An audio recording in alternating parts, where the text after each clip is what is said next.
นำสงฆ์พระสงฆ์เนาะแล้วก็ตาลไม้ค้ำเนาะจ้ะ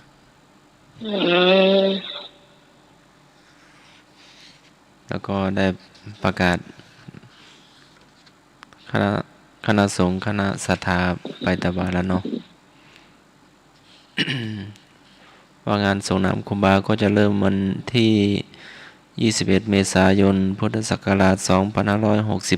2565 เวลาบ่ายโมงเป็นต้นไปเนอะคณะศรัทธาท่านไหนว่างก็มาร่วมได้เนาะจ้าแล้วขอวันที่21เหมือนกัน21ถึง24เจ้าเป็นงานพระราชทานเพลิงศพของพระครูมงคลศิริวงศ์ในเจ้าของวัดดอนตันอดีตเจ้าวาดวัดดอนตันอดีตเจ้าคณะตำบลเมืองแก้วเจ้าขอได้ฟังเพลงที่ยิ่งยงยอดบัวงามเป็นฮ้องนี่ก็เป้าขนาดเลยเจ้าคุณผู้ฟังถ้าเขาจะเอามาเปิดได้นี่ก็คงจะเอามาเปิดละเอามาเปิดไปได้นะเจ้ามันต้องก๊อปปี้ออกมาก่อนก็คุณผู้ฟังท่านไหนว่างนะเจ้าก็ขอเชิญนะเจ้าวันที่ถึงเตาสี่นะเจ้าคงจะพระราชทานเพลิงก็คงจะตอนค่ำๆนะเจ้าว่าตอนไม่ตอนนี้มันก็ฮ้อนเนาะตอนวันที่95นะเจ้าวันที่95นี่ก็เขาก็จะมาพบปะสังกันที่บ้านน้องใหม่นะเจ้าโดยทีมงานธรรมะไคเสริมเฮานะเจ้าน้องใหม่ก็จะถวายเพลงแล้วก็จะทานข้าวตัวนะเจ้าเนาะพร้อมกับญาติพี่น้องทุกคนนะเจ้าผู้ฟังท่านไหนจะมาร่วมหรือว่าอยากเจอท่านสมชาติโดยสับตาตาปัญโยจันสมัครเรียนตะวันจะหรือว่าไม่แต่อาจารย์พระครูเฮาอาจจะมาตัวนะจ๊ะสมมติวิศวะวรรณกิจโจนะจ๊ะแล้วก็ทุกพี่หนุ่มเฮานะจ๊ะก็จะมาหมดนะจ๊ะถ้าว่างก็นิมนต์หมดนะจ๊ะเนาะแล้วแต่ทุกพี่หนุ่มก็จะจัดมาก็แล้วกันถือว่าอาจารย์นี่หมายนิมนต์ส่วนตัวว่าจะทำหัวเป็นตัวนะเจ้าน้องในวันที่25นะเจ้า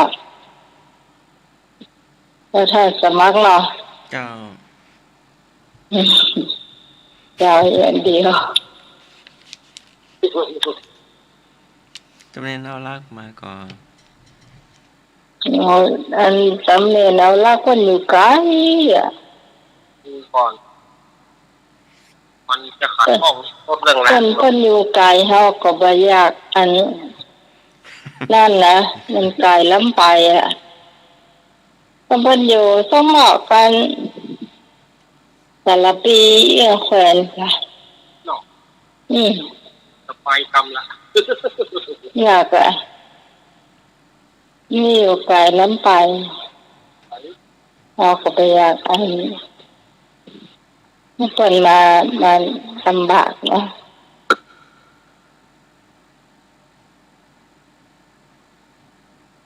ช่วงต่อไปเจ้าเป็นช่วงของทายปัญหาผู้ทราบประวัติเนาะจะต้านกล้วยด้วยกันได้หมดเจ้าข้อกอกันหมดคอกันหมดเลยเจ้าใครคิดว่าข้อไหนถูก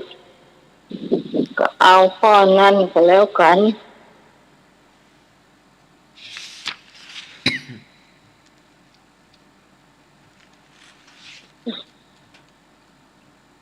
ตอนนี้มีปัญหาเรื่องวีดเนาะ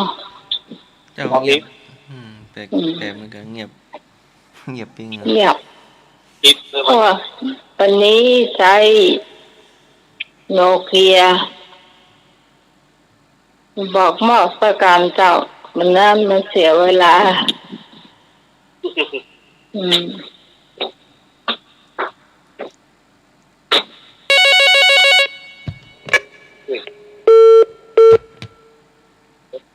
นี่ไม่รู้ ท่านไหนโนโทรมา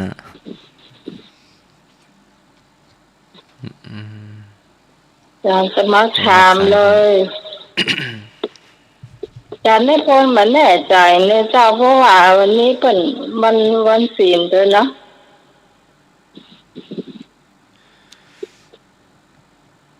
แบ่งพระบรมสารีริกธาตุบรรดากษัตริย์ต่างเมืองทราบข่าว การปรินิพพานของพระศาสดาพระบรมศาสดาต่างก็ส่งคณะทูตมายังกรุงกุสินาราเพื่อสักการะบูชาแบ่งพระบรมสารีริกธาตุแต่กษัตริย์มันละกุสินาราไม่ยอม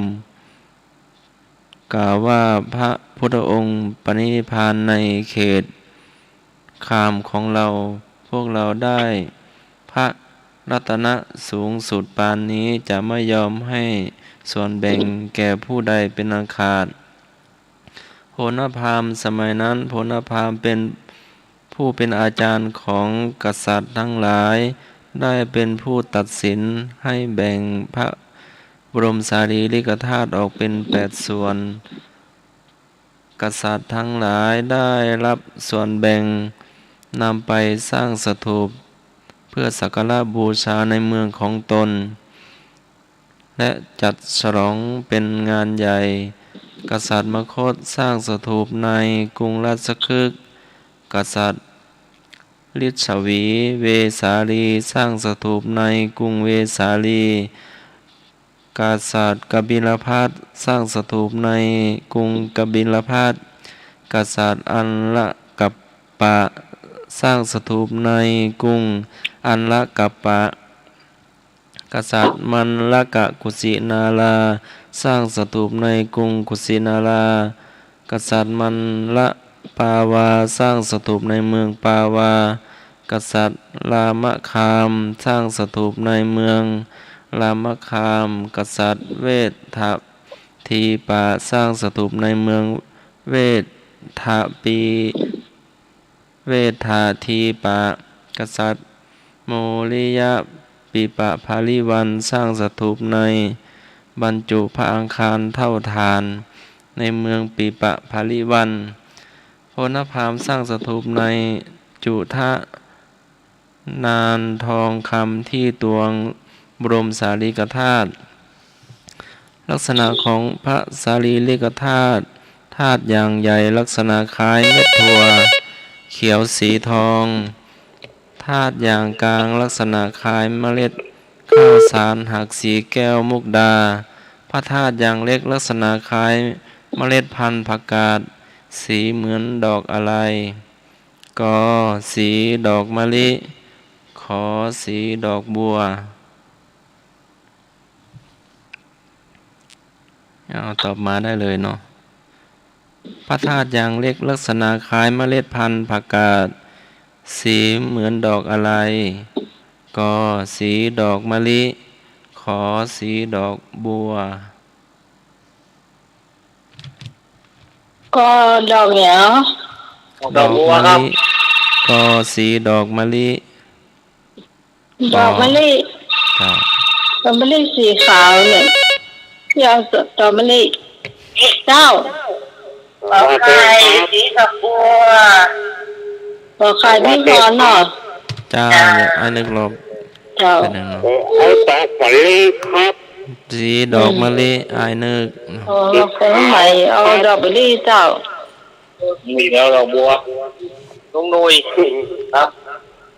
ใครจะตามสวยหรือว่าตัวกันขอเชิญเจ้า เจ้า บัว นะ กอไก่เนาะมะลิเนาะเจ้าแม่จำที่หายไปไหนนะแม่จันทิพย์มาเนอะแม่โสมมาเนอะแม่บัวเขียวแม่นวลโอ้โหฮันตัวฮันเจ้าที่น้องใหม่นะเจ้ากอไก่เนาะอันกล้วยไว้กันเจ้านะใครก็แถมที่ของน้องใหม่มีเจ้าเจ้าต้องคุยด้วย กันกล้วยด้วยกันคุยกันด้วยคุยกันด้วยเจ้ามันมีหลายอย่างเหมือนกันนะหลายอย่างแต่ของน้องใหม่มีแบบเนี้ยสีเนี่ยเจ้าไกลนะเจ้าบรรยากาศเดิมๆก็เป็นบรรยากาศเดิมๆเดี๋ยวนี้หายไปเยอะมากนั่นน่ะเจ้าขอบคุณเจ้าพี่ตอง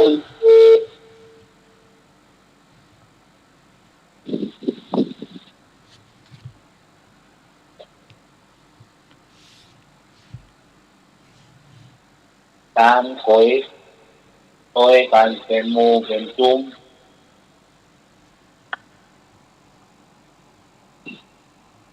นาพยากรณ์ข้อนี้แถมเจ้าดอกมะลิกับดอกบัว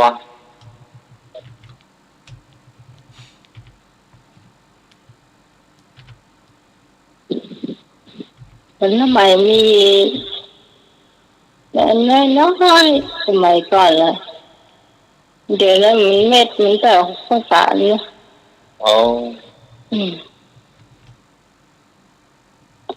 ตอนแรกๆมันยุบไปได้นะครับผมมันตกมันนิ้วเดียวนะที่ไม่เรามันต้นให้มาแม่เดียวแต่ของน้องสาวนี่มันแตกแล้วเนอะแตกละแตกเป็นหลายเม็ดอ่ะ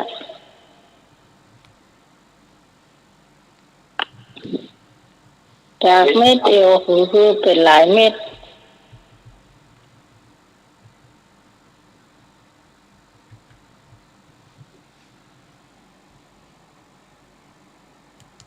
ที่ทำก็เจ้าคุณผู้ฟังที่จะตอบข้อนี้เจ้า0532260058053226058นี่เบอร์ห้องส่งนะ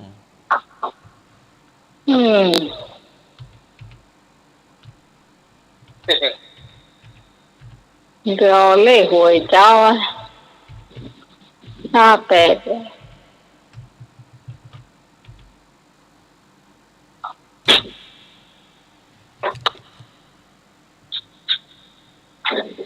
มูลค่าเนาะ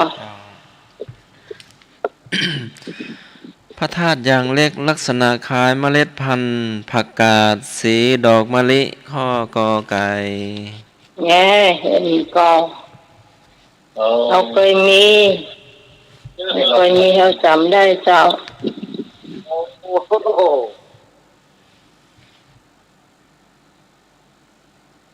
ข้อต่อไปนิมนต์พระอาจารย์นิพนธ์เลยคือพระอาจารย์นิพนธ์เหมือนแน่ใจในเจ้างานเป็นนักวันนี้นะเป็นได้ยางเลยอ่ะ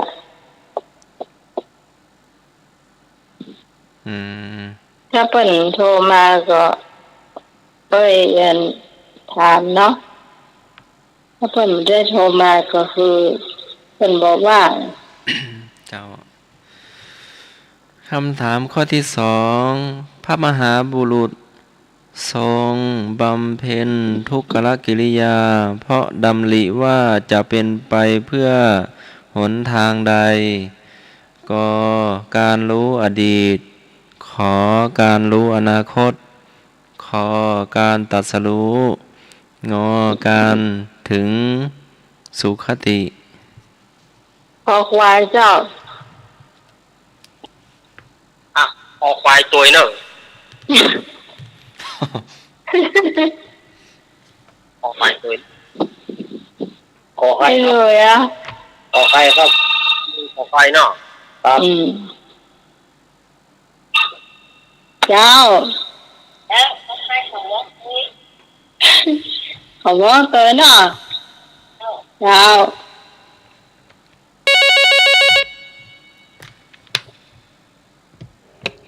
ครับ เจ้า ผมขอโคควายขวันกันนะครับ เจ้า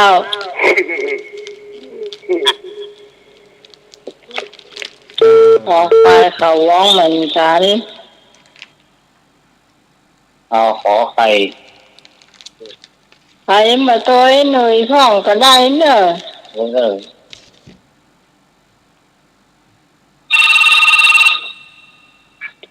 เจ้า เจ้าต้องเอาคอควายเขาวังตัวนู้ หนูตัวหน่อยเนาะ ฮะ ตัวหน่อยเนาะ คอควายเขาวังอ่ะ หรือไม่ใช่ให้หน่อยขอไข่ ที่ต้องเหลือคอควายอ่ะเว้ย เล่นแล้วใครเหรอ เข้ารับมาคนเดียวเถอะเข้ารับมาคนเดียวนะ เจ้า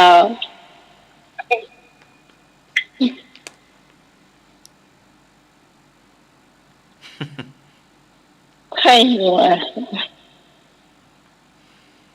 เปิดแล้วคอควายสีบอกดีจริง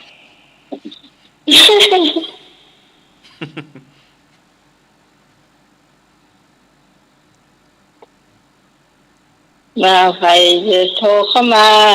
คอไก่ขอไก่คอควายงองูครับ ว่างอยู่เจ้าพอไก่ว่างเจ้างง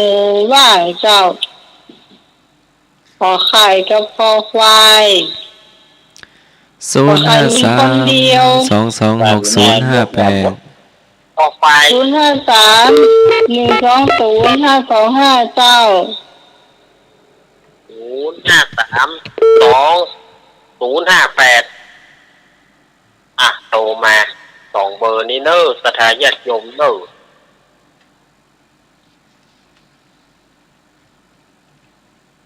053 120 525และ53 แม่ทุกคนรอเจ้าแม่จันทราแม่จันติปบอสร้างเจ้า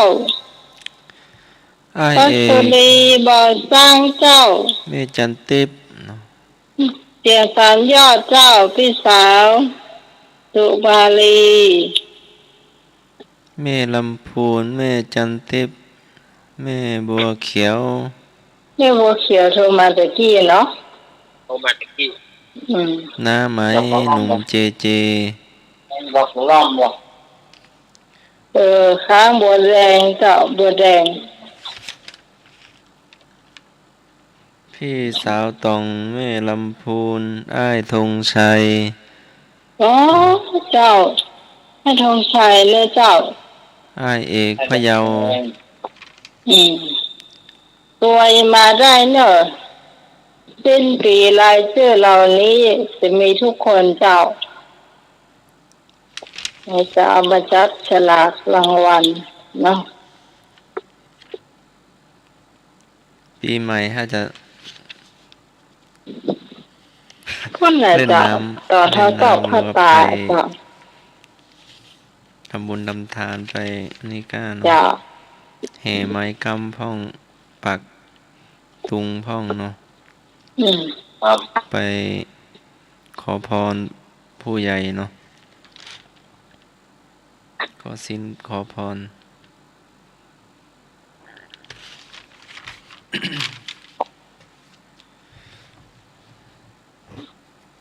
พระมหาบุรุษ ทรงบำเพ็ญทุกขกิริยา เพราะดำริว่าเป็นไปเพื่อการตรัสรู้ข้อ ขอควายเห็นเหรอ เจ้า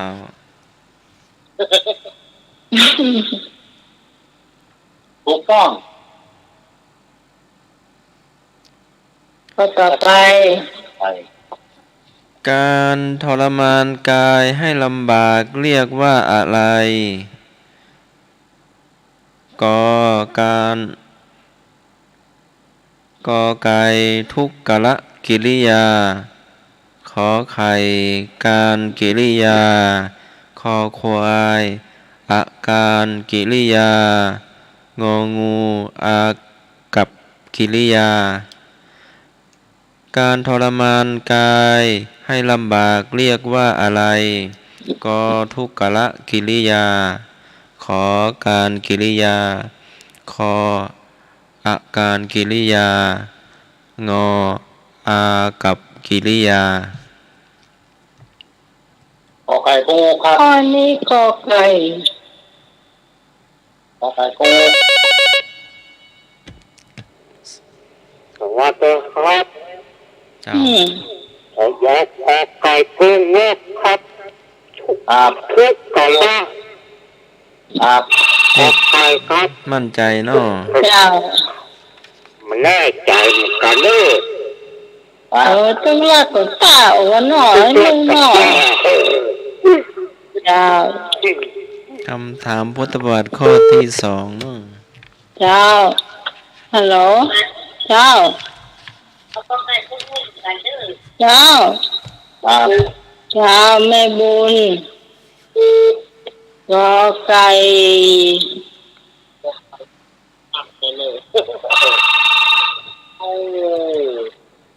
เจ้าก็ไก่ตัวเลือกแต่อบรมอาจารย์นะเจ้าสารีครับ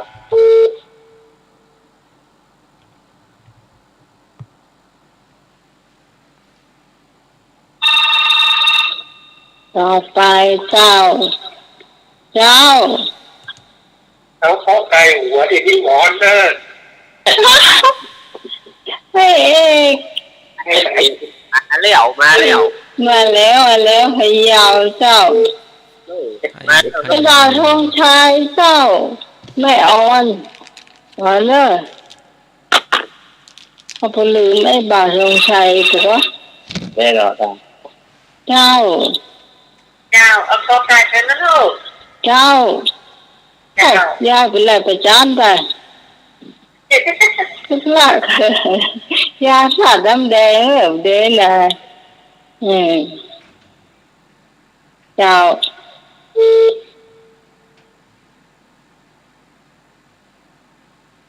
ยาถาดน้ำแดงรออยู่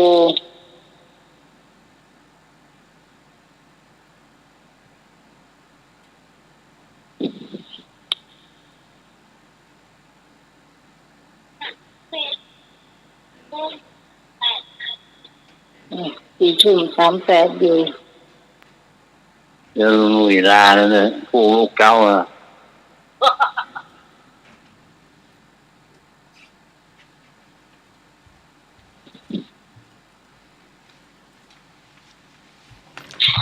0532260588เบอร์ห้องส่งเนอะ 053120525เจ้าหนุ่มพะเยาอาเอกมาแล้วเนาะ เจออะไรครับ มาแล้วเอกมาแล้วเจ้า เจอมีงอนแดงๆแล้วเอวอ่ะขอไก่ของอกเจอมีงอนแล้วนะว่ะ ให้บ่าวธงชัย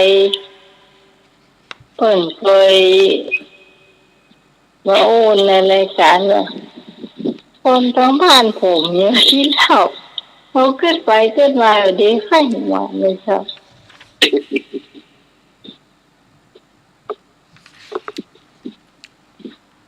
ค การทรมานกายให้ลำบากเรียกว่าทุกขกิริยา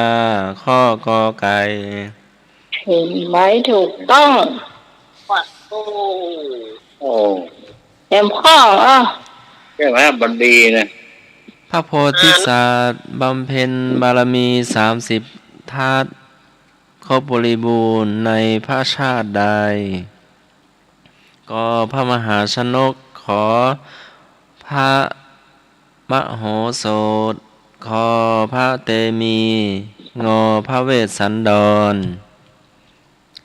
พระโพธิสัตว์บำเพ็ญบารมี30 ธาตุบำเพ็ญบารมี30 ธาตุ ขอใครครับ ครบบริบูรณ์ในพระชาติใด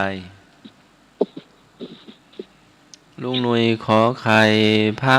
มโหสถ ครับ ตาลค่ะตาลน่ะตาลน่ะตาลน่ะตาลเมียตาลลูกตาลสะปาสะเป็ดไอ้หนุ่ยก็ มาละโอ้พระเวสสันดรครับงงสวัสดีครับไอ้นึกพระเวสสันดรนะครับ มัน เป็นทานหมด เจ้า ครับ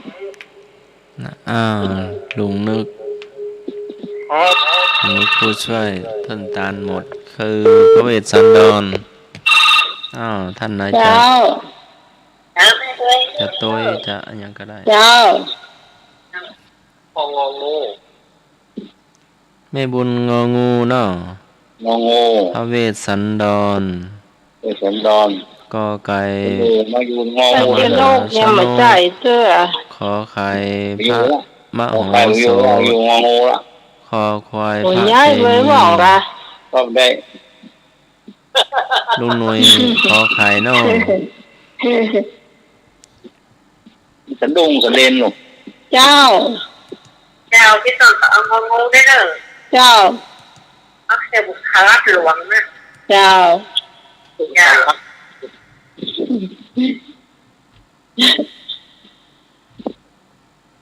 งูเข้าฝันนะ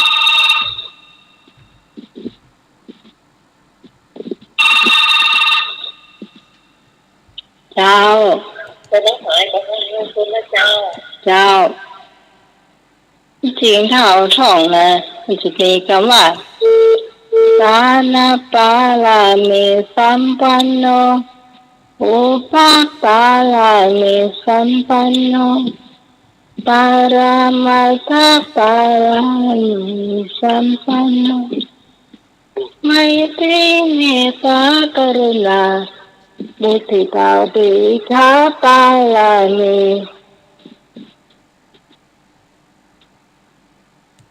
ตาลสะปะสะเป็ดเนาะ ครับ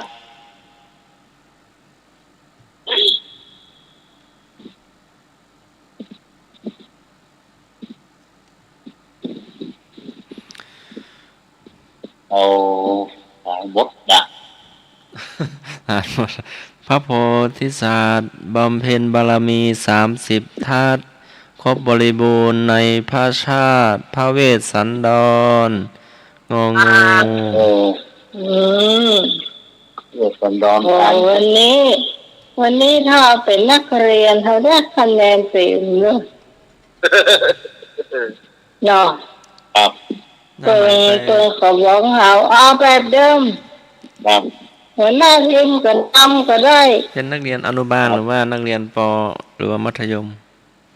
โอเคไม่หมดละ เป็นได้หมดเนาะ อืม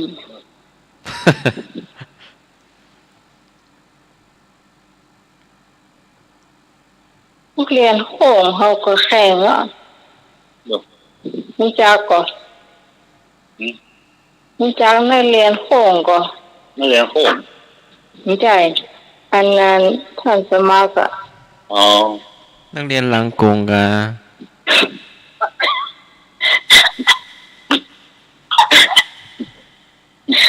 เรียนโอ้ ช่วยพ่อแม่หาบน้ำเนาะหาบข้าวหาบน้ำหลังกงแล้วกะ นั่น สำเนียงลากปัญโยนันท์อธิบายได้เหรอนักเรียนห้องคือนักเรียนใหญ่นักเรียนโตไม่ยอมออกสักทียอมออกโรงเรียนสักทีเนี่ยเขาเรียกนักเรียนห้องนักเรียนซิงโซอยู่นั่นแหละ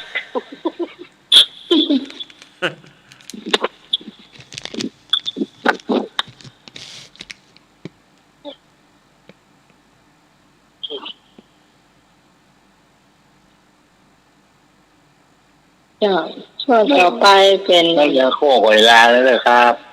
จ้าครับผมภาษาครับสาธุครับผมเจ้าไปพักผ่อนนะเจ้า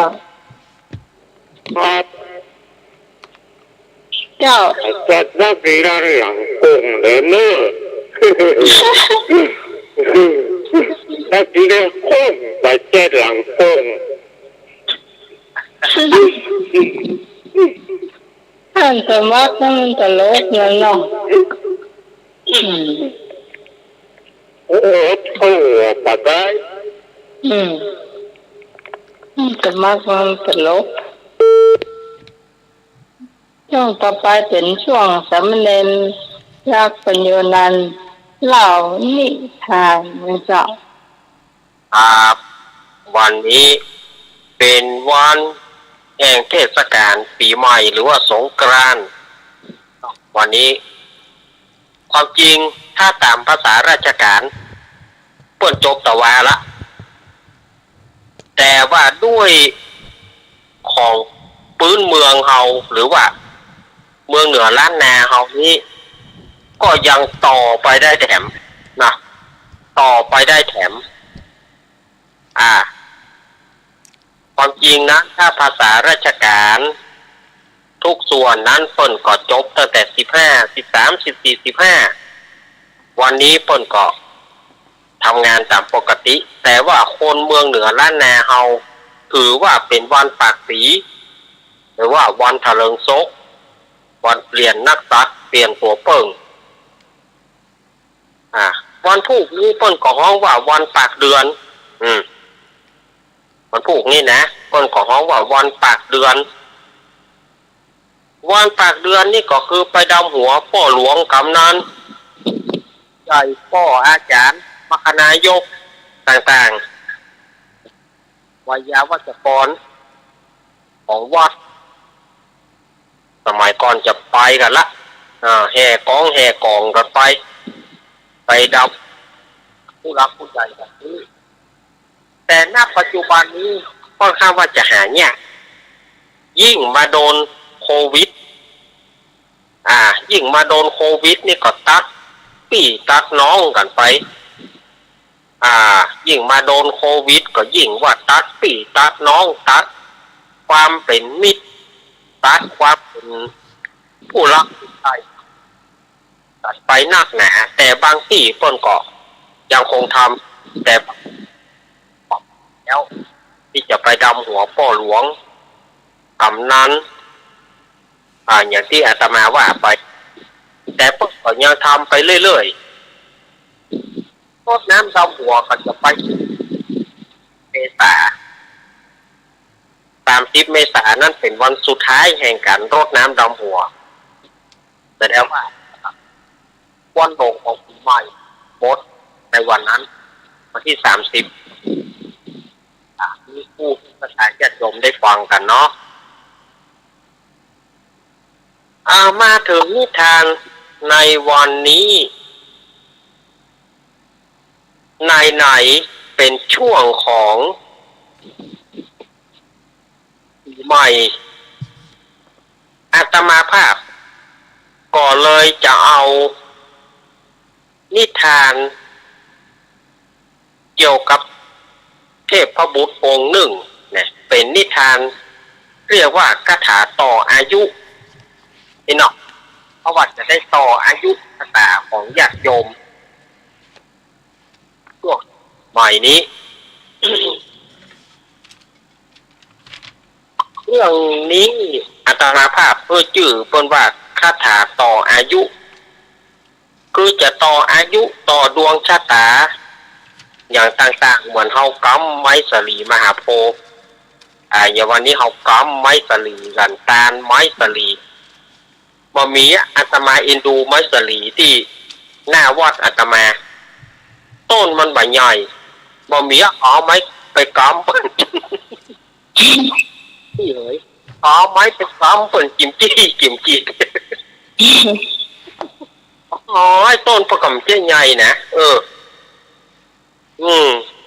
อ๋อมีประเด็นนี้มีก็ไม่กำถ้าต่ออายุนี้เป็นเรื่องของเทพบุตรองค์หนึ่งนะเทพบุตรองค์นี้บางตำราก็เรียกว่าเทพบุตรอุณหสวิจัยบางตำราก็เรียกว่าอุณหิสวิจัยบางตำราก็เรียกว่าสุปฏิทิตาแน่มีหลายชื่อนะเทพบุตรองค์นี้เทพบุตรอุณหสวิชัยหรือว่าเทพบุตรสุปฏิทิตาเนี่ยเพิ่นมีเรื่องเล่ากันว่าในครั้งนั้นในสมัยพุทธกาลนั้นเทพบุตรที่ชื่อว่าอุณหสวิจัยที่อาตมาว่าตะกี้เปิ้นจะมดบุญจากสวรรค์เทวดาก็มีการมดบุญนะสถาญาติโยมมดบุญอย่างไรเทวดาก็ตายเหมือนกันแต่ว่าเทพทั้งหลายเทวดาทั้งหลายถ้าเปิ้นตายแล้วเปิ้นจะเหลือร่างเอาไว้คือเปิ้นจุติเปิ้นตายก็แวบเดียวก็ไปจุติภพภูมิที่ตามเวรตามกรรมของเปิ้นเทพบุตรองค์นี้ก็เหมือนกันเมื่อเปิ้นจะตายจากสวรรค์เนี่ยนิมิต5ประการก็มีแก่เทพบุตรองค์นี้บอกว่ามีตัวฮ้อนมีตัวฮ้อนระว่างบาล่าโควิดกะโควิดเนี่ยกะตัวฮ้อนน่ะมีตัวฮ้อนร่างกายเศร้าหมองเครื่องประดับเศร้าหมองลมหายใจฮ้อนแล้วก็ดอกไม้เขียวนะดอกไม้ที่ประดับตัวประดับกายก็แห้งเหี่ยวไปยามนั้นก็มีเทพบุตรแถมองค์หนึ่งก็มาเตือนว่าท่านเทพบุตรดูก่อนท่านผู้มีอายุบาเดียวนี่นะท่านรู้ตัวก่อนว่าท่านเนี่ยจะจุติท่านเนี่ยจะตายแล้วท่านรู้ตัวก่อนก็คือเตือนนะอย่างบ้านเฮาเนี่ยเนาะ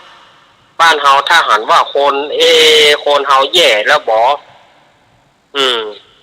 จะไปแหละบอกไปแหละก็จะสอนพุทโธธัมโมหรือว่าบางที่ก็จะสอนกรรมฐานเนี่ยกันเนาะ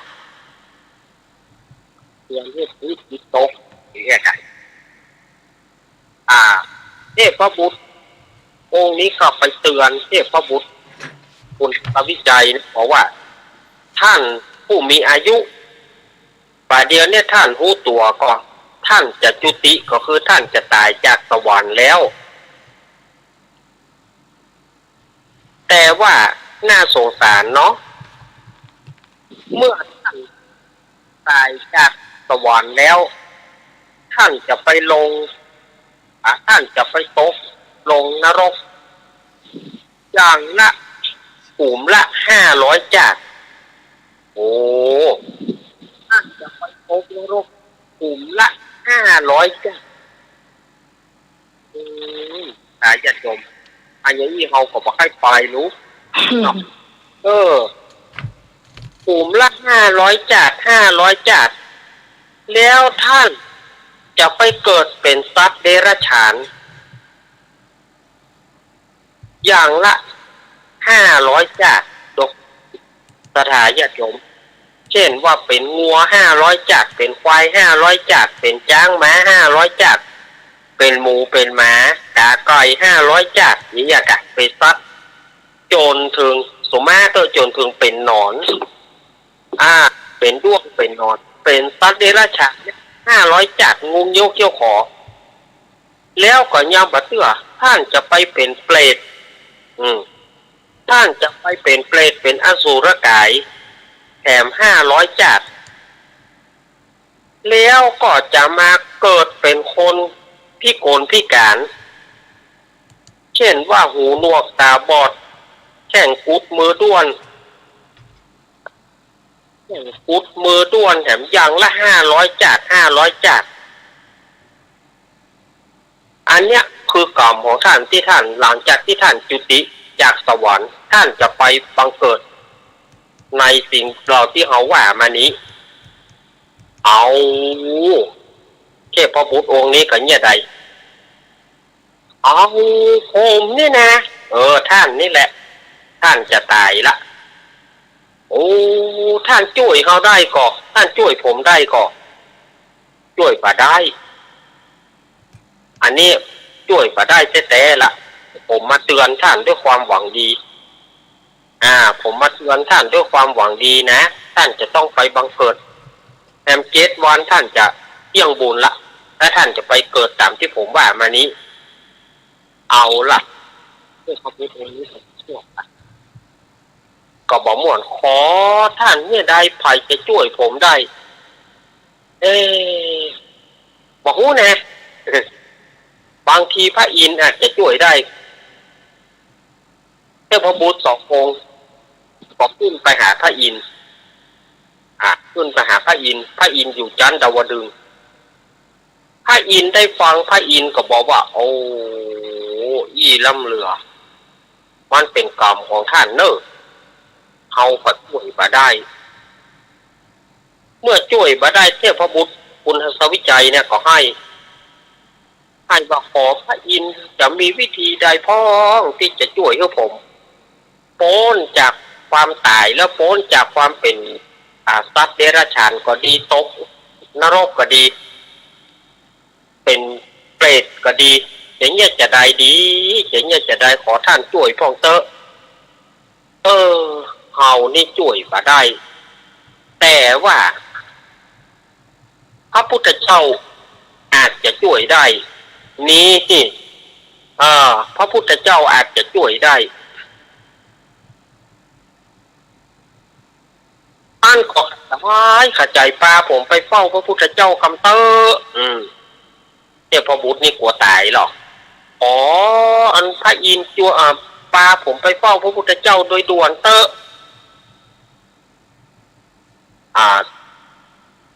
พระอินทร์เนี่ยเขาจะพ้องกันหลายชื่อเนาะเท้าสหัสเนตรเท้าสหัสนัยเท้าอมรินทร์พญาอินทร์เนี่ยบ้านเขาคนเมืองเหนือเขาว่าพญาอินทร์ เขาห้องกันหลายเท้าพันตาก็ได้ห้องของเขาว่าเท้าพันตาเท้าสกะเท้ามะขวานลูกหลายชื่อนะพระอินทร์ตนเดียวนี่นะพระอินทร์ก็เลยพาเทพบุตรองค์นี้เข้าไปเฝ้าพระพุทธเจ้าที่พระเชตวันมหาวิหารองค์สมเด็จพระสัมมาสัมพุทธเจ้าเปิ้ลก็เลยประทานคาถาอันนี้อาตมาจำเป็นจะต้องว่าไปตัวเลิกพาญาติโยมเป็นพุทธมนต์นะเป็นพุทธมนต์พระพุทธเจ้าเปิ้ลก็เลยได้เทศนาเนื้อความของอธิอุณหสวิจโยอาตมาก็เคยว่าทุกวันอังคารนะอาตมาจะว่าประจำคือคาถาบทเนี่ยอาตมาจะว่าไปเพราะว่ามันเป็น พุทธมนต์ที่ศรัทธาญาติโยมเอาน้ำมนต์กันถึงวันนั้นนะเอาน้ำมนต์กับกุเตื่อนั่นนะเนื่องด้วยการปีใหม่หรือว่าสงกรานต์อาตมาภาพก็เลยจะต่ออายุเพื่อศรัทธาญาติโยมรวมจนถึงตัวเก่าตัวบัจจัยว่าของญาติโยมแล้วกับบัต่อคือตัวเก่ายุ่งก็ต้องต่อคือตัวเก่าตัวเนาะคาถาบทนี้อาตมาได้ท่อนแรกกันนะอาตมาได้ท่อนแรกกับท่อนที่สองนั้นเภสัชนั้นอาตมาก็มันบ่มีสื่อเบลียวเนาะมันบ่มีในหนังสือเบลียวอาตมาก็เลยต้องฮับเลยมันต้องฮับเปิ้นว่าอย่างอีเนอะพระพุทธเจ้าเปิ้นก็เลยใช้คาถาต่ออายุเพื่อกับสุปฏิทิตาหรือว่าเทพปุณหสวิจัยเปิ้นว่าอย่างอีอธิปุณหสวิจัยโยธรรมโมโลเกอนุตตโรสัพพสัตตาหิสัทธายะตังสวงกันหาหิเทวเตปริวัจเจระชะทันเตอามานุเสหิปาวะเขปายะเคนาเควิเสปุเตอากัลมารเนนะจัตปัสสมามารณามุโตทะเปตวการามริตังตาเสวะอานุภาเวนะโหนตุเตโวสุกิสัทธาสุทัสสีลังสัมทายะธัมมังสุจาริตังจาเลตาเสวะอานุภาเวนะโหนตุเตโวสุกิสัทธาริสิตังกินทิสังปุสังธารนังวัจจนังคารุงปริสังเทสนังสุตวาตัสสะอายุปวัตติสกัตวะพุทธารัตนังโอสถังโอตมาวรังอิตังเทวมนุสานังพุทธเตเจนะสุตินานาสันตุปัทวาสเปตุขาอุปสเมนตุเตสกัตวะธรรมารัตนังโอสถังโอตมาวรังปฏิปัสสมานังธรรมเตเจนะสุตินานาสันตุปัทวาสเปพยาอุปสเมนตุเตสกัตวะสังขารัตนังโอสถังโอตมาวรังอาหุนายังปะหุนายังสังฆเตเจนะสุตินานาสันตุปัทวาสเปโรกาอุปสเมนตุเตไอ้ว่าอีเนาะต่อไปอาตมาก็เลยจะลวดสืบชะตาคือญาติโยมเลยเนาะ อินทชาตาเทวชาตาพรหมชาตามหาพรหมชาตาอิสิชาตามหาอิสิชาตามุนีชาตามหามุนีชาตาปุริสชาตามหาปุริสชาตาจักรวัติชาตามหาจักรวัติชาตาพุทธชาตาปัญเจกพุทธชาตาอรหันตชาตาสัพพติจีวิชาธารนังชาตาสัพพโรกาจาริยานังชาตาสัพพโรกาทิปติยานังชาตาเอเตนะสัจวัชนะตุยหังสุวัติหนตุตุยหังสวายะโอมนะโมพุทธัสสะโอมนะโมธัมมัสสะโอมนะโมสังฆัสสะสยะทิทังโหรุสวหายะเนี่ยศรัทธาญาติโยมเมื่อพระพุทธเจ้าเทศนาแล้วเอาคาถาต่ออายุเพื่อแก่เทพบุตรองค์นี้ก็เลยได้สิ่งสถิตยังอยู่ปัจจุบันนี้ก็ยังอยู่สวรรค์ชั้นดาวดึงส์จนมาถึงปัจจุบันนี้แล้วจะได้ไปบังเกิดเป็นมนุษย์ก็ต่อเมื่อองค์สมเด็จพระศรีอริยเมตไตรหรือว่าพระศรีอานจะตรัสรู้เป็นพระพุทธเจ้าพระพุทธองค์นี้จะได้เกิดเป็นมนุษย์เกิดเป็นคนเอานี่ศรัทธาญาติโยมอันนี้ด้วยคาถาอนุภาพคาถานี้ต่ออายุเทพบุตรจะเลยพ้นจาก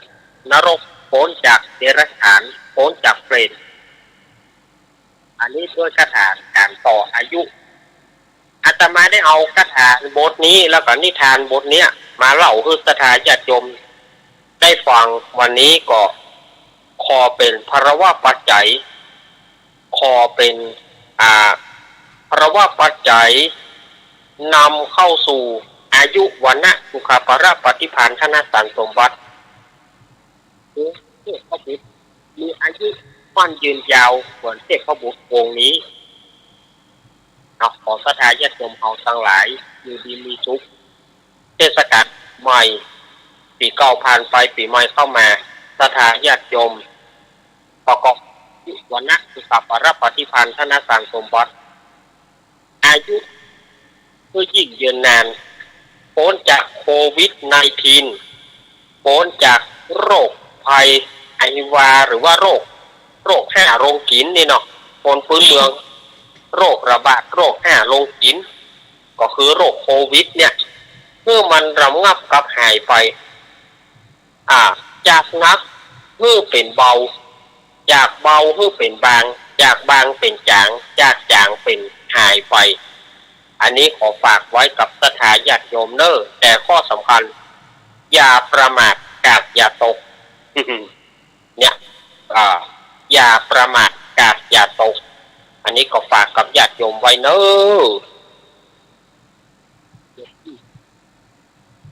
จ้ะขอคาถาไม่ใช่ธรรมดาเนาะจะทำให้เราพ้นทุกอย่างอันนั้นเราเท่าถือแต่นำแต่ดีแต่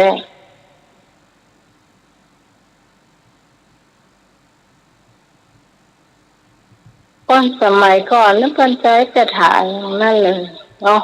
จะมีหงยกหงยายอย่างเดียวหรอก็เปิ้นใจของเปิ้นแล้วเปิ้นคือขึ้นเพราะว่าดูหมิ่นครูบาอาจารย์คนสมัยแต่ก่อนกว่าที่จะได้บทหนึ่งมาเนี่ยมันผ่านหลายอย่าง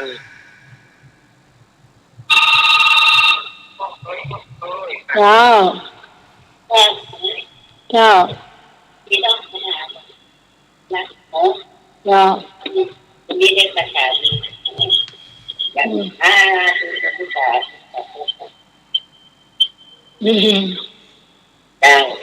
เจ้าไม่บุญนี่สมัยแต่ก่อนนี่เอากว่าที่เปิ้นจะฮือเนี่ยปัจจัยว่าฮือกันโดยพร่ำเพรื่อหรอกปัจจัยว่าฮือจริงๆก็ฮือไปปัจจัยอันเปิ้นจะต้องการเอาของเบี้ยปัน3มากปัน3มากหัวปูมากดุกกว่าจะเอา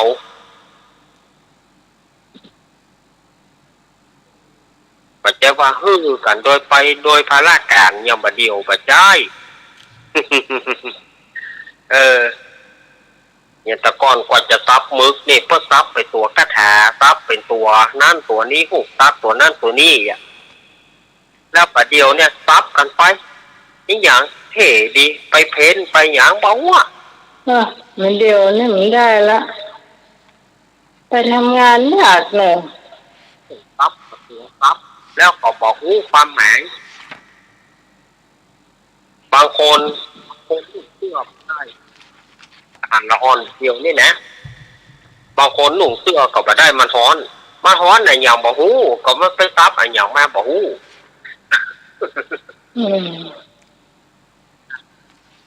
บางคนใส่เสื้อก็บ่ได้ฮ้อนถามว่าฮ้อนไหนเนี่ยแล้วถือก็บ่ได้ถืออันอย่างก็กินเหล้าก็กินอย่างก็กินมันก็ไปตามนั้นนี่เฮ้ยอย่ามันก็มีคนสมัยก่อนนี่เพิ่นถือกระถาขึ้นกับหยังแต่ว่าเพิ่นมาเป่าหยังเฮานะเพิ่นจะบ่กินของปิดแต่นะกินเพราะว่าเอารักษาเปิ้นคือเฮารักษาเปิ้นเฮาก็ต้องการตัวเฮาบ่เอาของปิดไปพ่นไปเปิ้นเพราะว่าเปิ้นกรรมก็เฮากรรมโดยโคนเป่าก็ต้องกรรมตัวเก่าโดยปากกินของที่มันปิดมันเผ็ดมันฮ้อนโดนกว่าเปิ้นจะหายถ้าเปิ้นบ่หายก็กินสิ่งเราที่สิ่งของแสลงมาได้รักษาเปิ้นก็ตัวก็ต้องรักษาตัวเก่าตัวนี้คนสมัยเปิ้นจะถืออย่างนี้หรอกน้อยเดียวก็จึงบ่ได้น้อยเดียวกี่จึงไม่ถึงวันนี่ก็มีคาถาอยู่อันเดียวคาถากรอบหัว อ๋ออืมโอ้โหได้จากดีเจคิดจิมการน่ะดีเจรอดอสมัยก่อนน่ะอ๋อไอ้คิดจิมาการเนาะอืมอ๋อจะมาแอลแล้วก็สอนให้เออก็ก็ขึ้นถือขึ้นเดินละแต่ว่ามันมีหน้าแต่ว่าห้องแวนเดียวพอละมันฮ้อนอยู่หรอกถ้าถามมันฮ้อนอืมตอนที่เจ็บหัวเลยสอนคาถาเนี่ยก็หัวมันก็หายนะ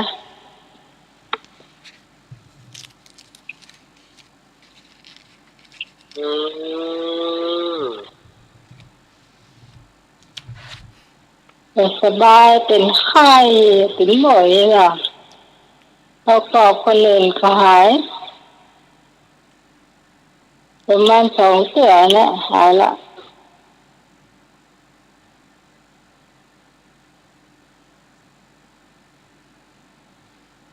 แต่น้องจางอย่าง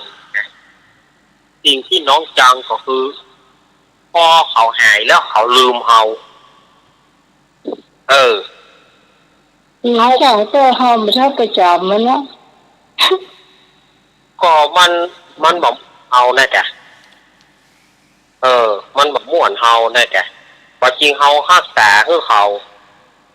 อย่าก็แค่ว่าบัดเจ็บจะเอามันยังเปื่อนนะยังเปื่อนพี่นะเขายังจะมาดามหัวเขาก็ไม่สมควรนะเขาเป็นเพื่อนกันเนี่ยเนาะก็เลยว่าเอาน้ำก็ปล่อยมาฮดมือเหี่ยวกับไปละถ้าได้อย่างอ่านก็ดีบางต้องป่วยเจ้าหนึ่งเนี่ยบอกเอามาให้เขาก็จะทำเป็นบอกหูไปเลยเหรอทีว่าจะเป็นจะตายนี่โล่นมาหาเขาจริงๆนะตายนี่มาโล่นมาหาเขาขอเขาช่วยเถอะ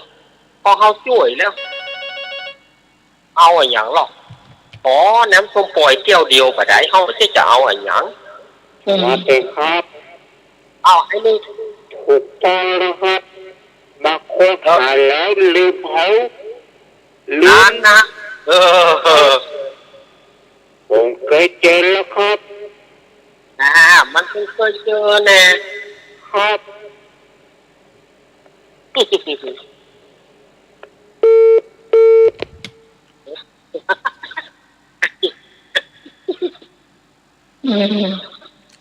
แต่พี่นี่หมดเลยพี่รู้ว่าพี่มีครูบาอาจารย์เนาะก็ได้มาหันปั๊มเป็นคาถาของเขมรซ้ำเพิ่นไปสอนให้นักเพิ่นสอนให้อย่างเดียวท่านน่ะเขาก็ถือขึ้นโดยบางคนนี่โอ้ยหัวเขาจะเอาอันนั้นอันนี้ก็เขาแบบจะเขาขอเพียงต้มปล่อยเกี่ยวเดียวปู่เจ้าครูบาอาจารย์เขาบัดให้ไม่ใช่จะเอาเข้าของไอ้เงินทองอย่างสักอย่างแหละขอเพียงอย่างเงี้ยเนี่ยเขาก็บอกให้เอามาให้เขาเอามาแค่เองมันแค่ยากมันหมายต้องมาแต่ตัวป่วยมันบ่เหมือนเขาถ้าเขาเนี่ยเขามาให้เขาย่างเก่งก็เอาไปฟักมาก็ได้เอามาจีมันเปิดใส่น้ำส้มปล่อยมากำแล้วเองค่ะเอาเนี่ยมันก็โล่งแล้วหรอกบางทีบางคนนี่เขาหายแล้วหนีตึงประมาณนี้ปะทำเสื้อหนึ่งมาละ ไปที่อื่นเถอะปะน้องจะบอกเอา32ละไปที่อื่นเถอะ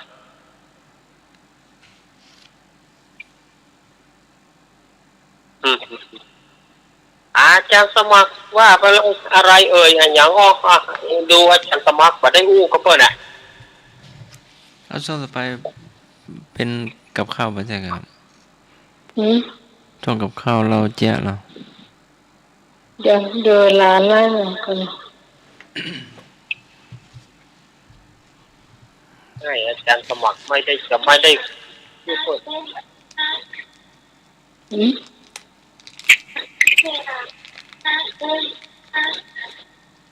ทุ่ม 5 นาทีจ้ะ เจ้า5 ทุ่มเลยเนาะ 5 ทุ่มไป 5 ทุ่มไปน้อย ช่ว เดี ง ยว กับข้าวช่วง เนี่ยใครอยากมาทำกับข้าวหรือว่ามาทำขนมพี่พรแม่บุญ วันนี้หายไปไหนฮะพี่พรปลาเศร้า วันนี้จานทำกับข้าวก็ได้ทำขนมก็ได้ มาเลยมากเวลามันเหลือมากโอ้เจ๋งอย่างอ่ะ เจ้าม ากเนาะ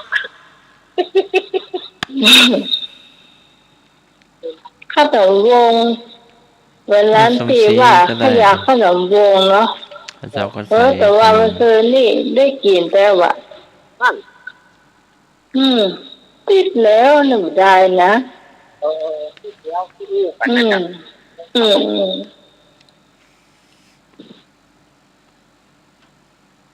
ได้กินละ ขนมวงโบราณนะ คนอู้เต้ได้กี่เต้อ่ะ ก็นั่นแหละโจกปากนะว่า คน โจกปากเขาให้ฟังรายการเท่ากัน ตอนนี้ โอ้ย ตอนนี้เนาะ เจ้า แล้วไหน เจ้า ให้จะเอายาคนอื่นไปกินน่ะ ฮะ เลือดกินเป็นเลือดกิน พยา น้ำผัก กุ้ บุ้ งอ่ะเลือดไปกินน่ะ ผักบุ้มที่ให้นึกว่าตะกี้นะ อ๋อ แล้วน่ะแกงก็ได้เหรอ เจ้า แกงไฟฟ้านี่จะรับมันแกงไฟฟ้า เจ้า อ๋อ เอาแม่ของเราแกงย่างแกงข้าวปุ้งอย่างนั้นน่ะเจ้าเป็นน้ำพริกงุ่มนะแจ้ไปใส่ก็ได้ที่งุ่มกินก็ได้ก็แล้ว เจ้า เนี่ยแต่น้ำพริกของแกงอันข้าวปุ้งใช่ไหมจะติ๊กแต่หอมจะหาติ๊กจะใส่หน่อยก็เล่นอย่างหน่อยมันเผ็ดฝาเนาะ เจ้า เอาคั่วคนที่ก่อนคนที่เอาฝาคั่วแล้วใส่น้ำมันมากเลยน้ำมันนี่เดียวคั่วมันพริกมันออกมาได้คั่วพริกคั่วปลาไว้แล้วก็เอากระปุกเนี่ยถ้ามันต้นน้อยเดียวแต่มันต้องช่วยน้ำมันต้มน้ำลงไปของมันช่วยน้ำเหมือนกันเนาะ เจ้า น้ำเอาละสองอันก้มเนี่ยจะข้อมือเนี่ยก้มแล้วก็ตั้งหม้อพอกลุ่มก็ตั้งมันจะหลบเลยเนาะเพิ่มเรื่อยๆก็จะหลบเลยแล้วการพอมันจะปุ๊บสัก10 นาที 15 นาทีจะเกิดนี่แล้วก็สอนพริกกระป๋านะเขาใส่คนน้ำมันบาดแล้วแล้วที่เคยดักมันคงยังมันก็เปิดเท่าไหร่เดี๋ยวก็บอกยกโป๊ะก็ค่อยก็หอมเข้าใจอ่ะโดยก็ปล่อยแน่หน่อยแบบน้ำอยู่หนึ่งจะลองแล้วเจ้ายำลำเนาะ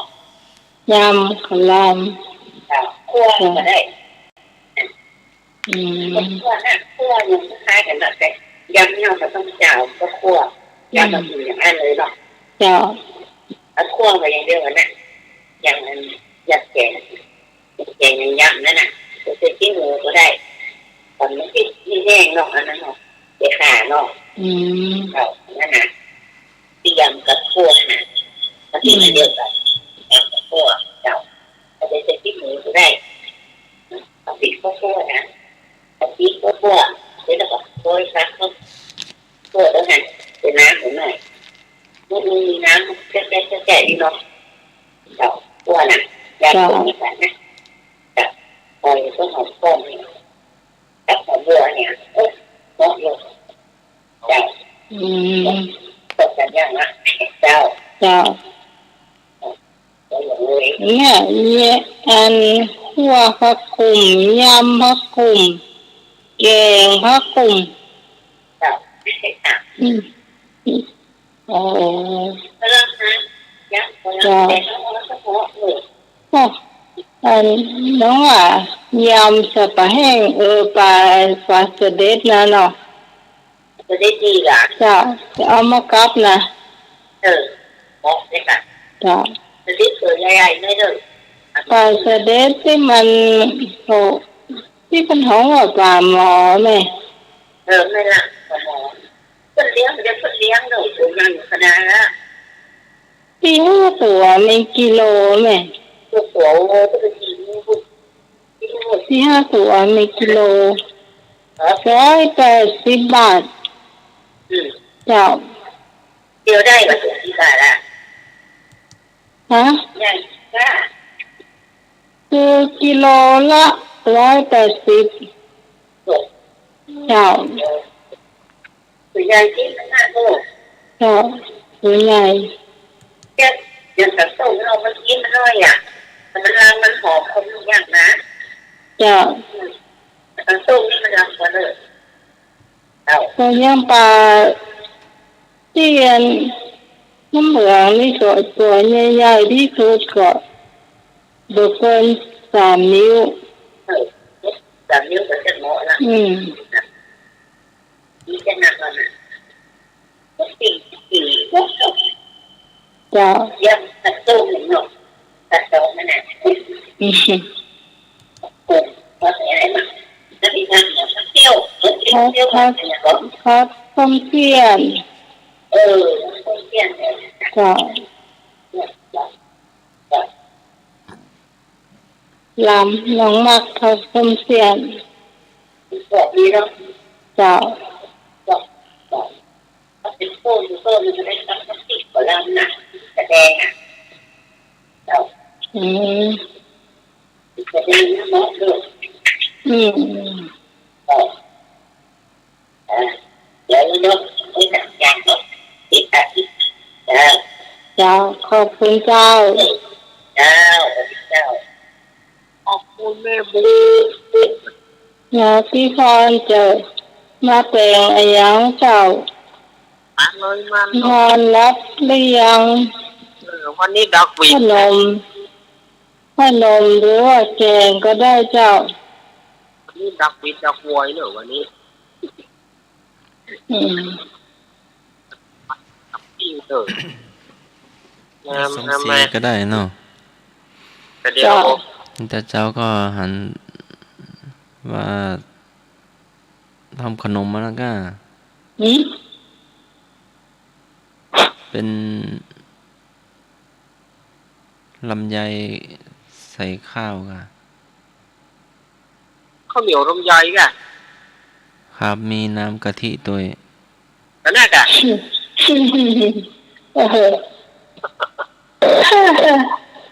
เป็นนั่นเธอถ้าสมัครใช้บัตรเจ้าเนาะก็มีแม่สมศรีฟังให้เนอะป้าทาป้าลูกแม่เป็นโมโหจักว่าแม่จำชื่อได้เป็นเหนือลำไยแม่ลุงเตยแม่บุตรแม่ผอมๆเนาะจำไม่ได้ที่ใส่บาตรแล้วก็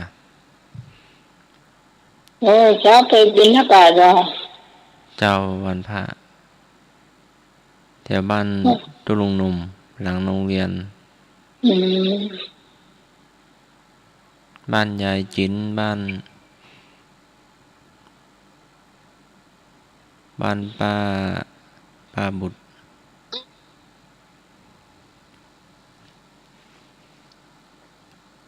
บ้านป้าบุตรบ้านปูเตยเนาะ อืม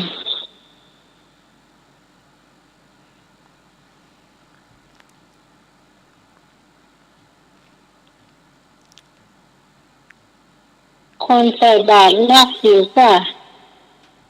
ประมาณ2 3แล้วก็บ้านแม่นิดประมาณ8 คนเนาะ อื ประมาณ ม 8 เจ้า เอาเนน่าไปตัว เจ้าเนนน้อยสามเณรตะวันตยสามเณรแดงสามเณรแสงสามเณรกระแตสามเณรนัดกลับบ้านที่แม่ฮ่องสอนเนาะบ้านมะเขือส้มมั้ง อ๋ออยู่บ้านมะเขือส้ม เดี๋ยวท่าน เป็น อย่าง บ้า ก็ นตาใหญ่นะ เออ บ้านมะเขือส้มมั้งครับแต่ไปส่งใกล้ถึงบ้านแล้วแล้วพ่อมารับก็ บ้านหมดสุด แถวบ้านนาป่าแปะ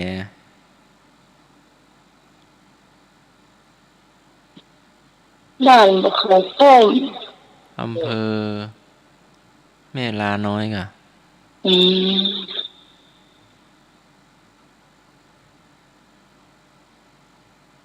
บ้านนา นี่ ป ก็ อก มี แปก อืม จะเป็นตาใหญ่นะส่งรูปมาเห็นพระเจ้าเหมือนพระเจ้าตาใหญ่อะที่เอาพระในวัดมาส่งอะส่งพระวันสงกรานต์แล้วก็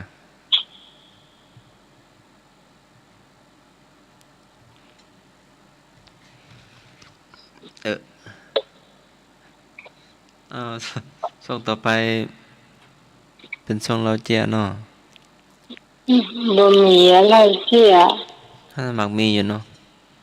นี่ ก็ ก็ จะหันมะนาวแล้วมาที่ห้องส่งโมโหไปไหนเนาะ เหรอ มะนาวหายไปเลย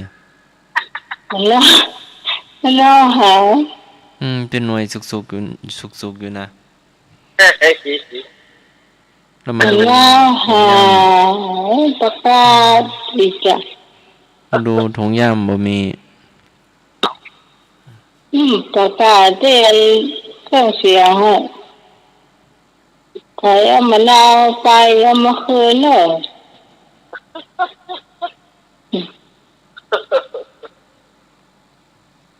แล้วเจอ แม่สมศรีกำลังเป็นขายขนมอยู่ก้า อืม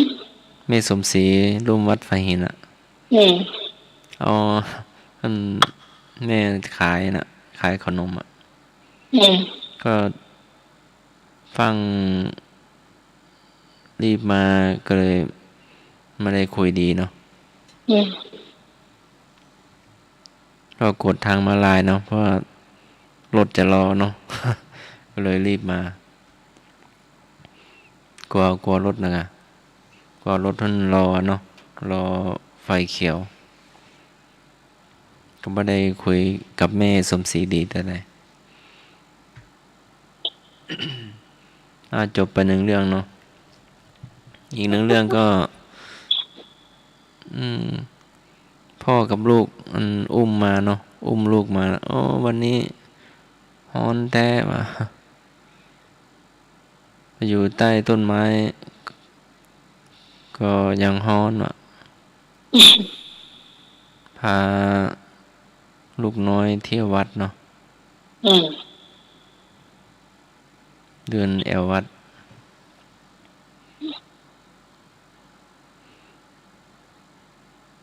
มันก็จะหอนแต่เนอะนี่นะ อ๋อ คนนี้ครับ เนื้ออะไรปกวะ อืม น่าจะเป็นพ่อแม่ตาใหญ่กันเนาะอู้เหมือนตาใหญ่อ่ะ เจ้า จบไป2 เรื่องเนาะ ติหัวตังนะอย่างเงิน3 ปีอยู่นี่ ทำไม นะ เปิดพัดลม2 ตัวนั่นเนาะ แม่น นั่นมาไม่ได้เปิดพัดลมก็ยุงก็นักเหมือนกันนะแต่ว่าอยู่ในเมืองบอกว่าในเมืองยุงนักก็หน้าร้อนก็นึกว่ายุงจะบินหนีเนาะก็นักเหมือนกันนะ หน้าฮ้อนอย่างกันนัก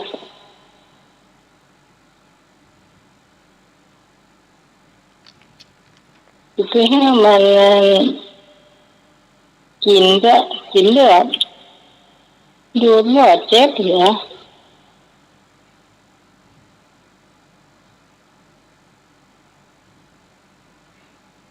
เขาเปิดพัดลม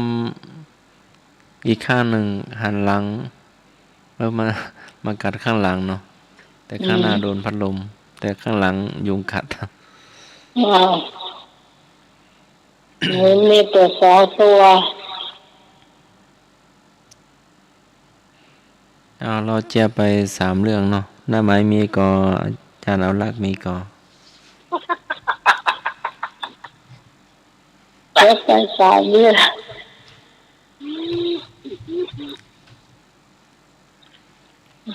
ไอ้นึกมีกอเนาะท่านผู้ฟังมีกอโอ้วันนี้อาจจะไปสงกรานต์กันก้าเนาะอาจจะไปรดน้ำดำหัวไปขอพรเนาะไปแห่ไม้กำพ่องไปรดน้ำดำหัวพ่องเนาะมีวัดไฟหินก็มีสวดให้บรรพบุรุษก็มีเนาะ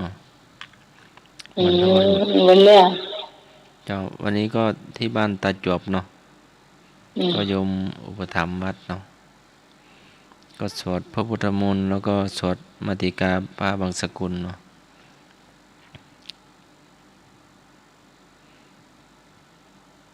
ก็เป็นโยมเก่าแก่เนาะอยู่วัดฝ่ายหินมาเมินเนาะเป็นศรัทธามาเมินสมัยเก่าแก่เนาะก็ใส่บาตรให้ตึงวันเนาะครับเอาท่านไหนมีจะไปเป็นอย่างอย่างอ้อแล้วกะว่าไปเลยอย่างอ้อเลย อย่างอ้อสูงเหนือฟ้าต่ำกว่าองค์นกจอกสูงเหนือฟ้าต่ำกว่าองค์วงเล็บหน้าอกนกจอกเนี่ย ฮะ เนี่ย ยังจะอยู่ส่วนใหญ่จะอยู่ในวัดนะอยู่ในวัดนะแต่จะอยู่สูงกว่าหลังคาฟ้าครับผมครับแม่นแล้วครับสูงกว่าหลังคาอุโบสถวิหารนะ เล่นอย่างนี้นี่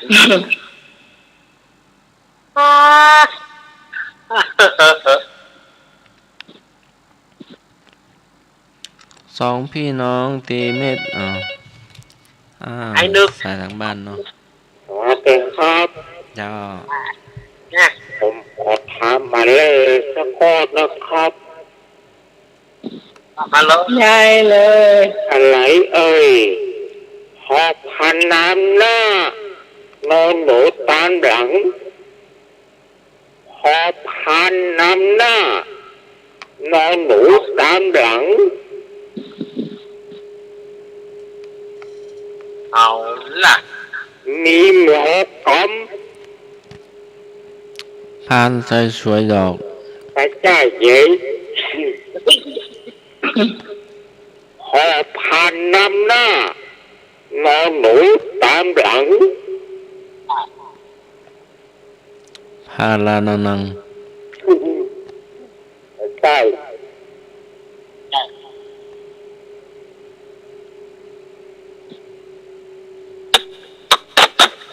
มันเกี่ยวกับพระพุทธศาสนาเนี่ย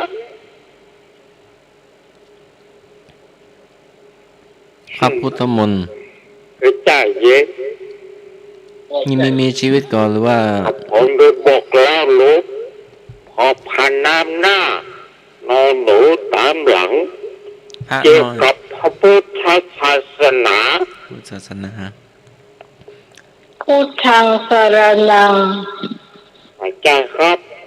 พุทโธ พระ ธัมโม พุทธศาสนา พุทโธธัมโม ครับผมได้บอกแล้วลูกว่าพระพุทธศาสนา เจ้า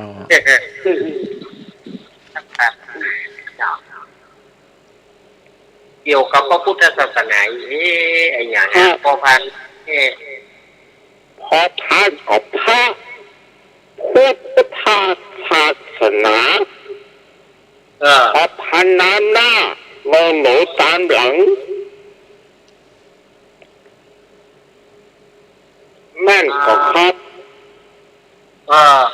พุทธศาสนิกเนาะพระพุทธศาสนา เจ้า พระพุทธศาสนาพระพุทธศาสนาครับ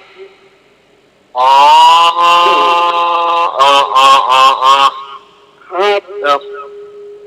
ก็สเปนคือเลี้ยวนี่เนี่ยเขาบอกเข้าใจเองได้อ่ะ แต่จริงมันว่าข้อ หนังหุ้มน้ำต้นน้อยห้อยไปลักตักบ่เต็ม ตักก็บ่เต็มบ่ตักก็เต็ม บ่เป้า ถูกต้อง ผมไม่ใช่เรื่องกันเนาะ ไอ้อย่าง เนี่ยมัน เจ้าครับว่าจะอะไรนะอาจารย์ เอามะพร้าวอ่ะน้ำมันอยู่ข้างในอ่ะตักก็เต็มไม่ตักก็เต็มอ่ะมันต้องอยู่ในหั่นน่ะนี่ถ้าน้ำใสบริสุทธิ์อ่ะมัน ให้ น้ โบะแห้งนะน้ำก็เลยแล้วก็น้ำมันยางเลยลองตีใส่โบะในห้องมันเสียมันยาง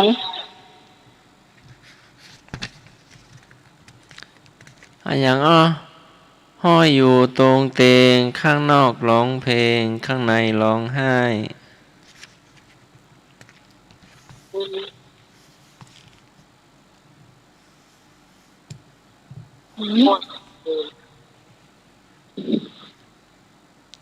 น้าไหมก็เคยนอน อาจารย์เอาละก็เคยนอนหัตถมะก็เคยนอน เปลอู ถูกต้อ ก่อง นนอน อูเป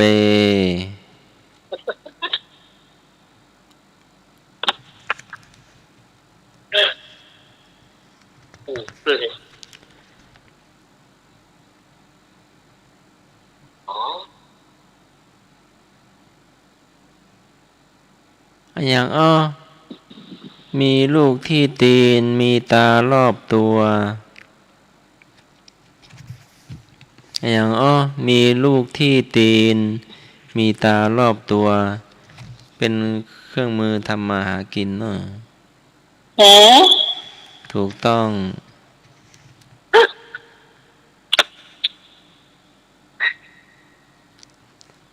นี่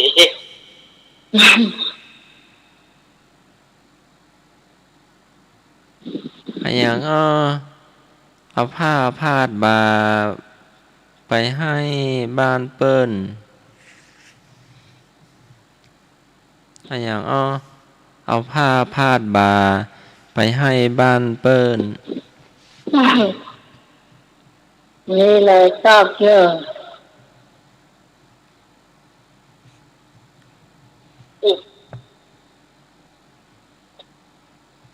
คนสมัยก่อนเนาะจะทำช่องว่างเขาจะมาทำเนาะ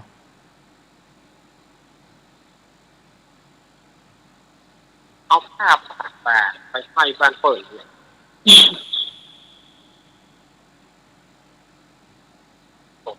อ่า ส่วนใหญ่จะเป็นผู้หญิงทำเนาะ เป็นผู้หญิงเป็นงานผู้หญิงอะเป็นงานแม่งานอุ้ยงาน ใช่ มันจะกลมๆนะมันหมุนได้ตัวนะ นั่น กลมๆเป็นไม้ไผ่อะ ตัว ยาว เรื่องไหนกูไม่ได้ทำอะไรนะ เป็นกลมๆแล้วก็หมุนไปหมุนมา ที่ปั่นไฟค่ะ เจ้าอีดฝ้ายเป็นยังไงเนาะ ยาว อีดฝ้ายมันเป็นกลมหรือว่ามันเป็น นี่นึกว่าไปให้บ้านเปิด มันเป็นสองล้ออะอีดฝ้ายมันเป็นจะได้แน่ ฝ้ายมันสักแค่ อีดฝ้ายมันเป็นจะได้เนาะ เคยหาหน่อยรู้ไหมเคยหาหน่อย ยาว น่าจะ มั มาน หันที่บ้านนุ้ยสม เป็นร่างของพระเจ้าจักรพรรดิ หูจักอยู่อีดหูจักอยู่ มีไฟนะไฟเขาก่อนมันหน้าแล้วก็เดินเขามือหมุนมาเนาะมันก็ออกข้างหน้าไม่มันก็ตกข้างหลังเนาะ ยาว แต่ อีดเขาไม่ ใช่แต่ เป็นสมัยโบราณด้วย แต่ เครื่อง ที่มัน แต่ มี ละเอา มี ไฟ ส อ อ อง ก ล้อเหรอ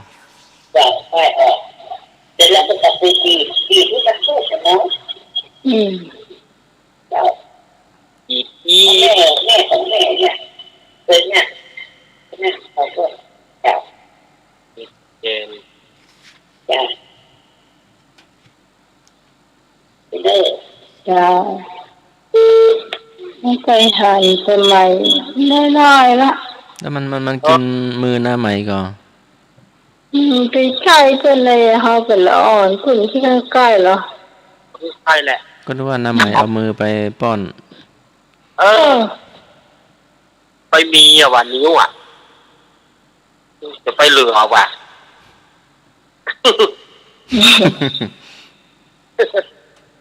จะไปเหลือว่าเอามือไปสู้กับมันก็ไปมีเหลวหมดเลยไง มือละอ่อนนะเนาะต้อง ต้องระมัดระวังอย่างมีนห้านเนี่ยพวกมันใช้น้ำได้น้ำมูลแกนมันลงเพราะต้องดูหัวละอ่อนมันยุงกาหัวใกล้อ่ะ ก็นึกว่าหน้าไหมไปหมุนเล่นช่วยแม่หมุนอยู่ อุ้ยโถด้วย ครับ เจ้าไอ้นึก สวัสดีครับ ครับผม เจ้า ขอถามจุดสักล้านนะครับ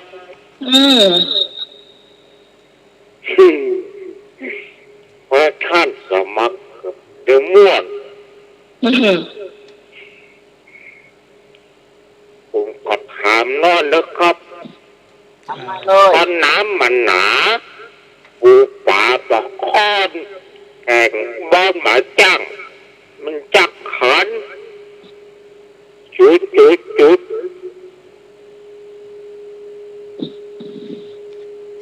ตอนน้ำมันหนาปูป่าตะคอนแข่งบ้านหมาจ้างมันจักขัน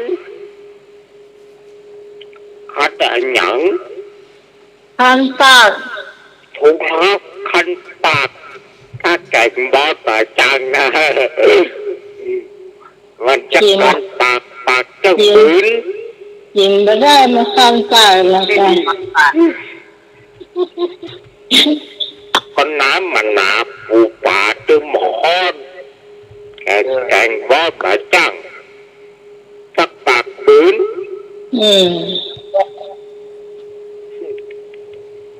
นักแก่ไหนเนี่ยเป็นไงจ้า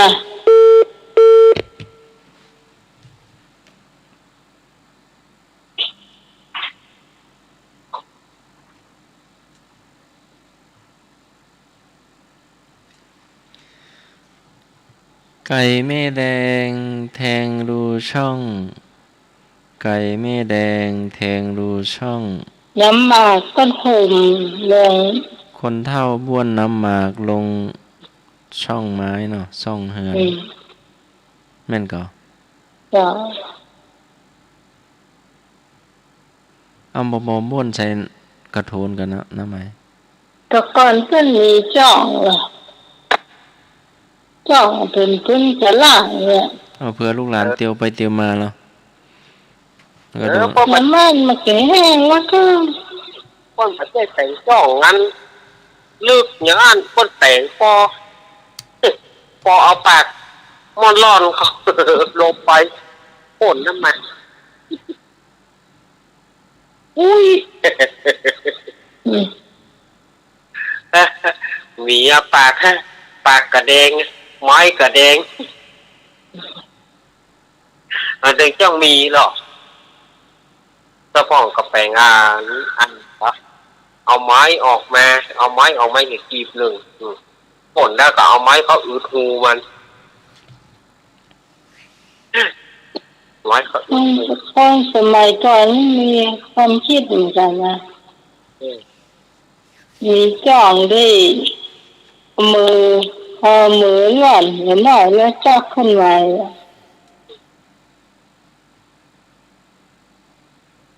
ก็คือเนี่ย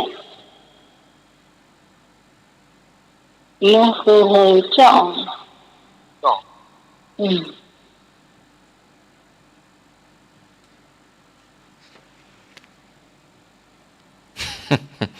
อ้าวท่านไหนมีอะไรอย่างลุงหนุ่ยไปไหนแล้ว ลุยล้าน รับแล้ว เออ มีงานกะ งานเงินถูกตีห้าไปละ เจ้า คนลาก่อนคนลาตัดยี่แล้ว แต่ว่าก็ไปเชียงรายวันข้าม มีงานอย่าง งานห้องผ้าชื่อของงานห้องผ้า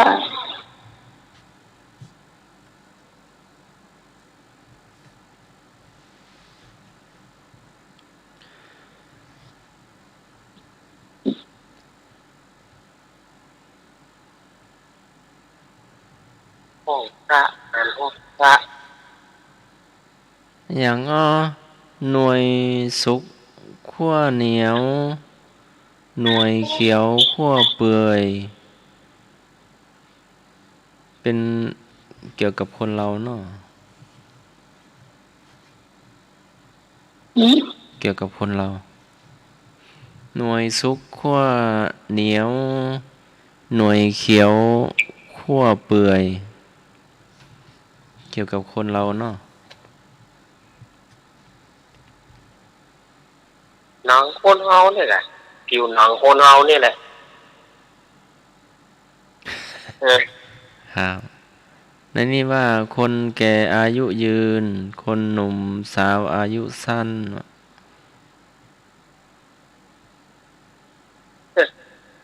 ต่อไปเที่ยวสมัยเดียวสมัยเดียวนี้ยังคนเฒ่าไปเผาคนหนุ่มอ่ะมันจะมีรู้ อ๋อครับผม คนเฒ่าไปส่งคนหนุ่มไปตัดแย่เชื่อคนเฒ่าเต้ๆได้ไปส่งคนหนุ่มไปจับฟังสกุลคนหนุ่มไปเผาคนหนุ่มมันมีรู้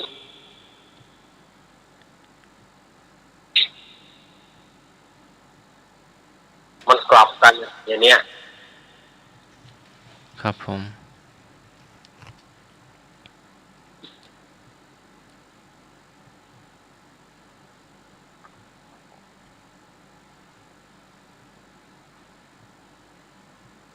ต่อไป อม สัก ข สอง ยุก คำถามเนาะ อมขยุก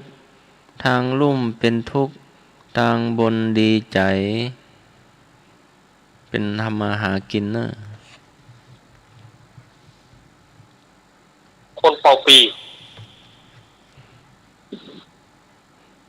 จะอยู่ในน้ำครับ อาจจะ อะ ตัวหนึ่งอยู่ในน้ำแต่ข้างบนเป็นคนเรา เป็ด ครับผมคนจอมเบส คนจำดี อมขยุกทางลุ่มเป็นทุกข์กินเบ็ดอะเนาะทาง อ๋อตายกินเบ็ด ทางบนดีใจเนาะเจ้า อืมเนาะจบเนาะนกจมอ่ะ ฮะ นกจม นกจม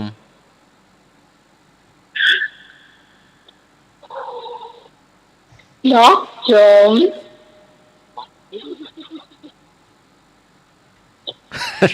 มีความหมายว่าจะอะไรนะหมายนกจม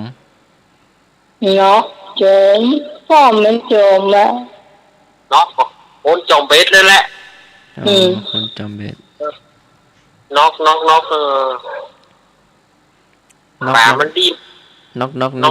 ปลาดิ้น อืม คันเบ็ดดิ้นสายเบ็ดดิ้น ป้อมมันโสม พ่อมันจมเฮาคิดเห็น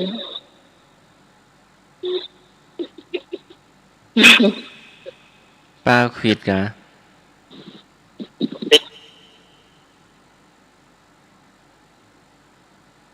อยู่กับท่านสมัครมันเบอร์นี่ให้ตาย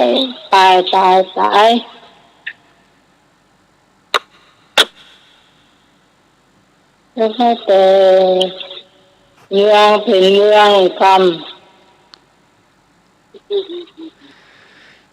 อย่างอ้อสามตาหกตีนสี่หูสองตัวสามตาหกตีนสี่หูสองตัวคำถามสุดท้ายเนาะ โอ้ตามตา หกตีนสี่ หกตีน โอ้สี ได้เห็นไหม ดีหู หนึ่งสอง ที่หู เจ้า วะ ได้เห็น สองตัว ก็ตัวเห็น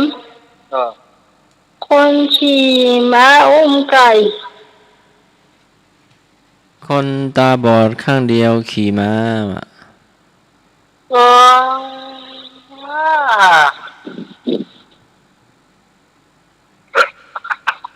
๋อ พอจบข่าวมาเดียวนี่ถ้าบ้านก็หาย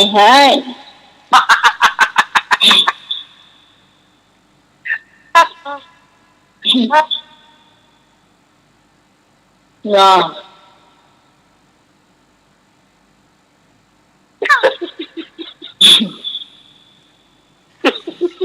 สุขเป็นแพอะไรอย่างอ้อ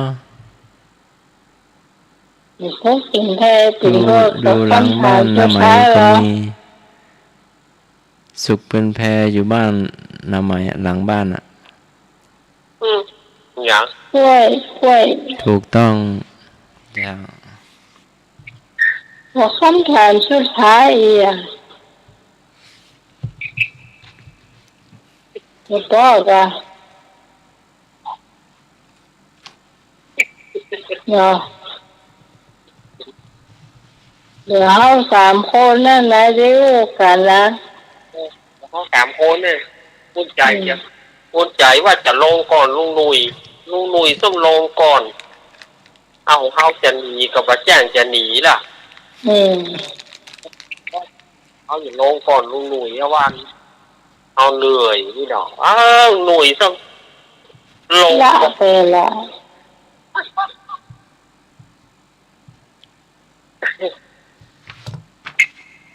อ้าวสถาญาติโยมไป ไปลากลาก่อนนะ เวลาก่อนกะ จ้าร ายการธรรมะคลายเครียดก่อนดำเนินมาถึงช่วงสุดท้ายของรายการค่ำคืนนี้ ขอให้สถาญาติโยมนอนรับฝันดีตื่นมาให้มีสุขปักเนอร์ขอขอบคุณท่านอาจารย์ ท่านพระครูสมุวิสุวัตวรติโจ